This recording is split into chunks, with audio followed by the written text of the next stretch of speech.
দর্শক, রাজধানী তেজগাঁও গরুর হাট থেকে বিস্তারিত জানবো। সেখানে রয়েছেন সহকর্মী আতাউর নিয়ন। আতাউর, বেচা কেনা এই মুহূর্তে আসলে কতটুকু জমে উঠেছে? রাজধানীর বাইরের চিত্র আমরা দেখেছি, এখনো বেচা কেনা পুরোপুরি জমে ওঠেনি। রাজধানীর পরিস্থিতি কি দেখতে পাচ্ছেন?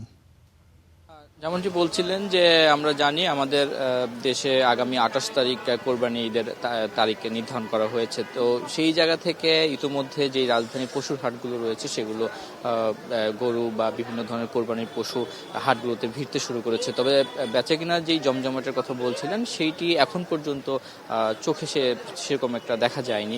আমরা এই মুহূর্তে রাজধানীর তেজগাঁয়ে পশু হাটে রয়েছি। এখানে যদি আপনাদেরকে দেখাই যে ছোট বড় গরুর মধ্যে মাঝারি যে গরুগুলো রয়েছে, মাঝারি থেকে বড় ধরনের সেই গরুগুলো এই হাটে এসে সবাই নিয়ে আসছে খামারিরা বিভিন্ন দেশের বিভিন্ন প্রান্ত থেকে। এর মধ্যে যদি একটু গরুর দামের কথা বলি, এখানে ছোট যে 50,000 থেকে 1 লাখ টাকার মধ্যে যে গরু রয়েছে সেইরকম কোনো গরু আসলে এই হাটে সেভাবে চোখে পড়েনি। তবে 1 লাখ টাকা থেকে সর্বোচ্চ 10 লাখ, 12 লাখ, 15 লাখ টাকা পর্যন্ত গরু কিন্তু এখানে চোখে পড়েছে। তবে সেই অনুযায়ী যে ক্রেতার কথা বলি, সেইভাবে একটি খুব বেশি ক্রেতা চোখে পড়ছে না এখন পর্যন্ত।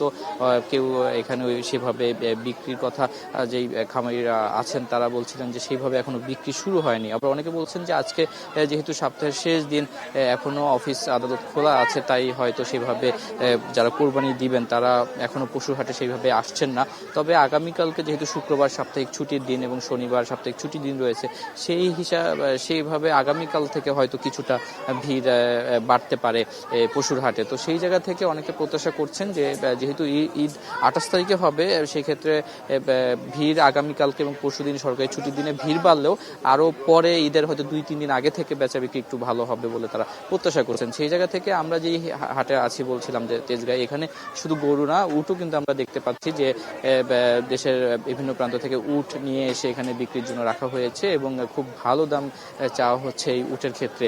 তবে বিক্রি এখন পর্যন্ত যে খামারি রয়েছেন বা যিনি নিয়ে এসেছেন তিনি বলছেন যে এখন পর্যন্ত উট বা কিংবা বেশি দামের যে গরুগুলো রয়েছে সেই গরুগুলো বিক্রি এখন পর্যন্ত সেইভাবে হয়নি। তবে ছোট যেই গরুগুলোর কথা বলছিলাম, 1 লাখ টাকা থেকে 5 লাখ টাকা পর্যন্ত যে গরুগুলো রয়েছে সেখানে দু একটি বিক্রি হচ্ছে। তবে সেইভাবে যেই ঈদ উপলক্ষে যেই বিক্রি হওয়ার কথা সেই বিক্রিটা এখন পর্যন্ত শুরু হয়নি। কারণ তারা জানাচ্ছিলেন যে ঢাকা শহরে আসলে গরু কিনে বা কোরবানির জন্য পশু কিনে সেটা রাখার জন্য আসলে খুব বেশি জায়গা সেভাবে অনেকেরই নেই। তাই সেই কারণে যে চাহিদা অনুযায়ী তারা যে পশু নিয়ে এসেছেন বা যেই বিক্রি তারা লক্ষ্য নির্ধারণ করেছেন সেই অনুযায়ী আসলে বিক্রিটা এখনই শুরু হবে না, সেটা ঈদের 2-3 দিন আগে থেকে বিক্রি হতে পারে। তবে সেক্ষেত্রে কোরবানির ক্ষেত্রে যদি পশুর দামের কথা বলি, সেই হিসাবে মধ্যবিত্ত বা সাধারণ আয়ের মানুষ যারা কোরবানি দিয়ে থাকেন তাদের ক্ষেত্রে হয়তো কোরবানি দিতে গেলে কিছুটা